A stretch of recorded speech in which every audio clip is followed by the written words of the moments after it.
Once upon a time in the heart of Ghana, where drums echoed tales of old and marketplaces bustled with life, there lived a girl named Amma. Now, Amma had a secret, a quiet one.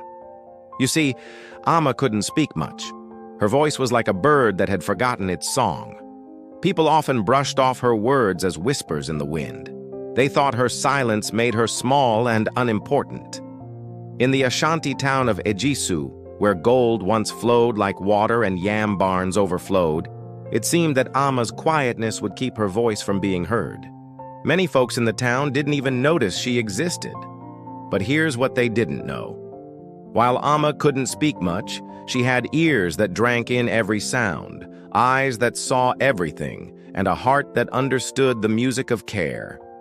One sunny market day, when drums were beating and traders called out their wares, she saw an old man struggling with a heavy basket of yams.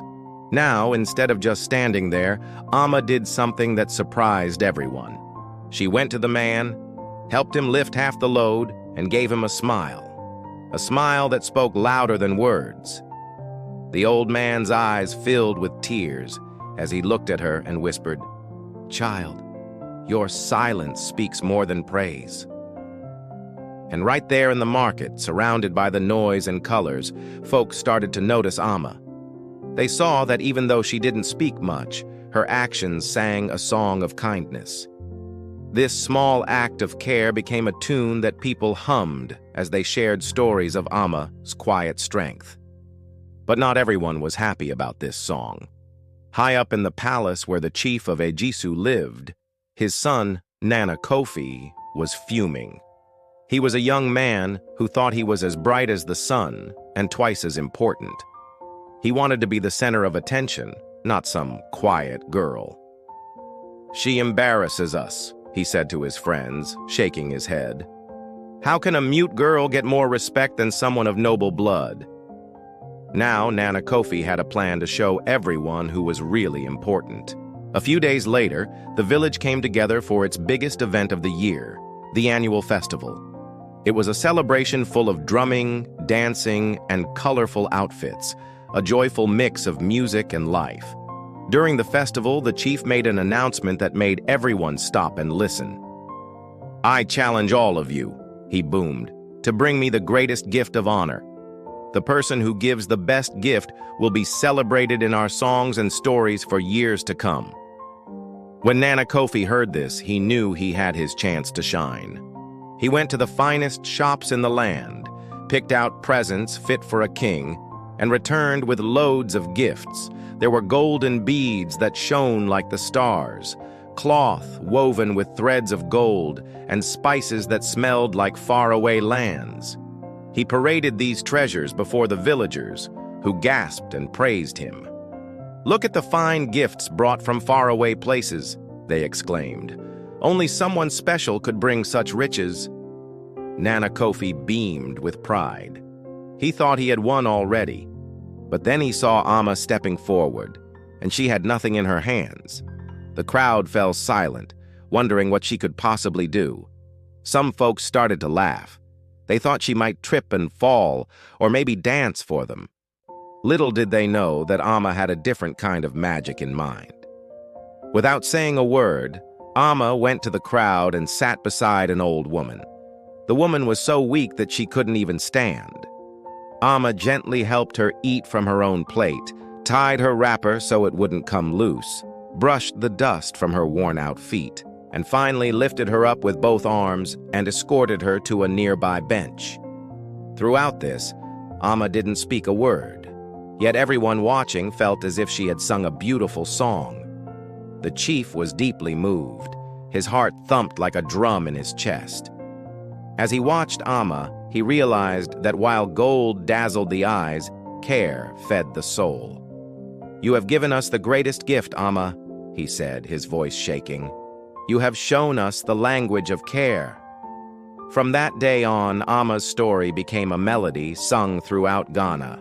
People traveled from far and wide to hear about the girl who spoke without words, a girl who showed them that true greatness lay not in riches or titles, but in the warmth of a helping hand.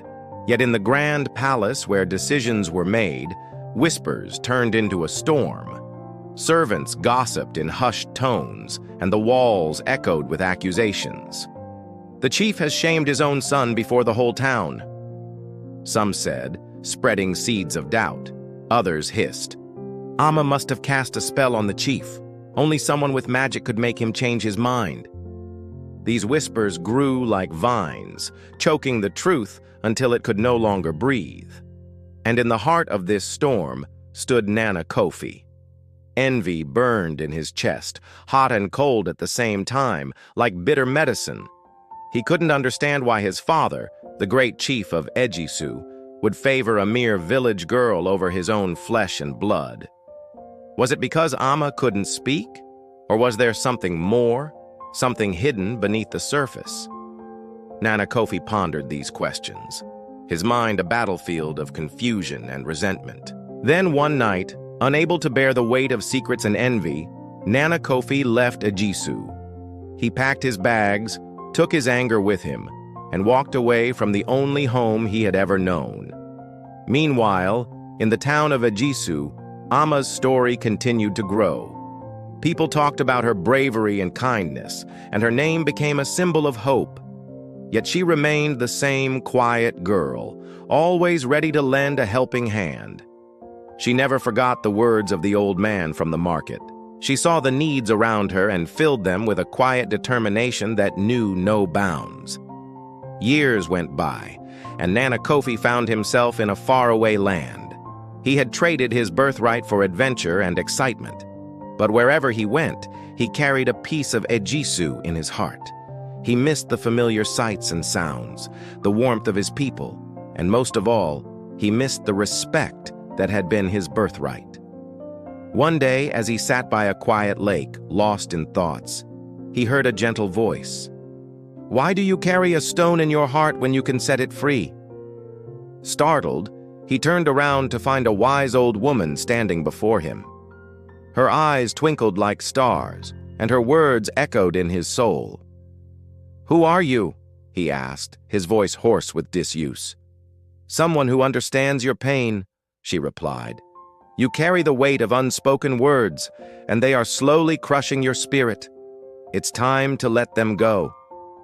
Nana Kofi hesitated, torn between his pride and his longing for peace. Finally, he poured out his heart, telling the woman about his father, his envy, and the quiet girl who had become a legend. As he spoke, he felt a sense of relief washing over him. The wise woman listened patiently, and when he finished, she said, "Your father did not dishonor you. He honored you in his own way. The girl you despise, Amma, is your sister. She is the embodiment of the values that our ancestors held dear: kindness, compassion, and love." You see, Nana Kofi, greatness is not measured by words, wealth, or power, but by the richness of one's heart. Nana Kofi's eyes widened in realization. He had spent so much time focusing on his anger that he had forgotten the true meaning of their culture. The wise woman continued, "Go back to Ejisu, Nana Kofi, and find your sister. She needs your help. Your father is old and weary, and the time has come for the next generation to lead. If you return with Amma by your side, you will be welcomed with open arms." With newfound purpose, Nana Kofi set out on his journey back to Ejisu. The road seemed shorter this time, and his steps were lighter. He couldn't wait to see Amma again, not as his rival, but as his sister and partner. Upon his return, the townspeople embraced him with joy, realizing that their young chief had finally come home. Side by side, Nana Kofi and Amma led the town of Ejisu into a new era of prosperity and peace. Their bond became a guiding light, showing everyone that the quietest voices can echo the loudest message of all: the language of care. And so the story of Amma and Nana Kofi reminds us that care is a universal language. It doesn't need words, wealth, or power. It's spoken by helping hands, listening hearts, and souls that choose love over pride.